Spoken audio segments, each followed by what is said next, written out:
A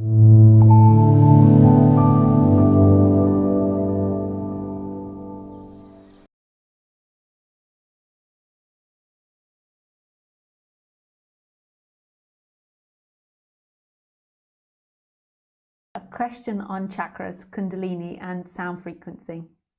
I have been laying down, listening to layered textures of sound frequencies as the Kundalini continues to flush old energies, karmas out of my system.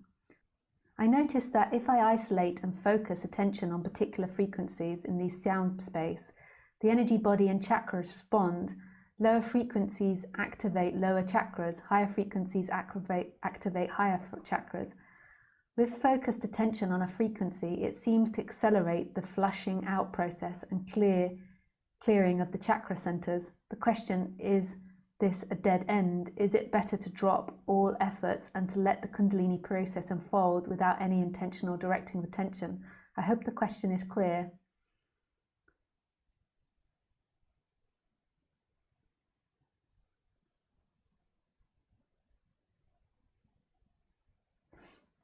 Well, liberation to me isn't Kundalini awakening, although sorting out the body-mind mechanism is something that seems to happen along the process. And so the Kundalini awakening or the changes in energies, but there's still energies inside the body and there's still energies that are experienced by something.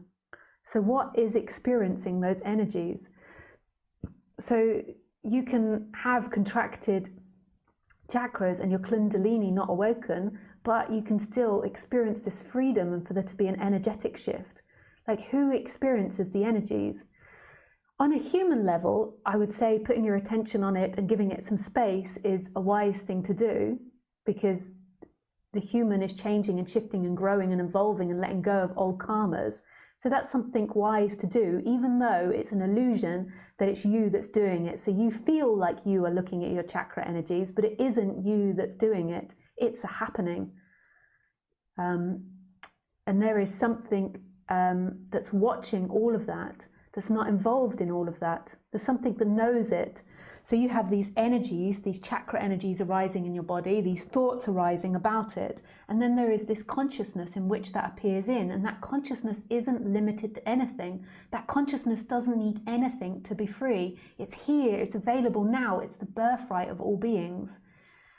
So I'm not against that happening, the Kundalini awakening, and I'm not against you appearing to put your attention in it and you appearing to give it space, but that's not the freedom. The freedom is the recognition, and it's an energetic shift from being a limited entity that is the Kundalini awakening, that is the feelings, that is the thoughts, to this space which isn't you. And that consciousness in some way doesn't exist because it's not a separate thing. That consciousness is all things. It's not like the consciousness is something which you can divine, you can find. The consciousness is all things. The consciousness isn't separate from anything. You could say consciousness is everything and everything is conscious.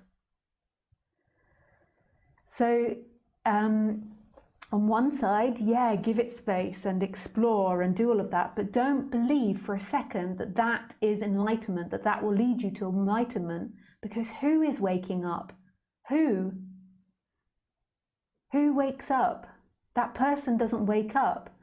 That consciousness doesn't care if there is anger or happiness. The one that cares is being experienced and isn't you, as is impersonal as the sunlight, as the trees, as the curtain, as the space, as everything else.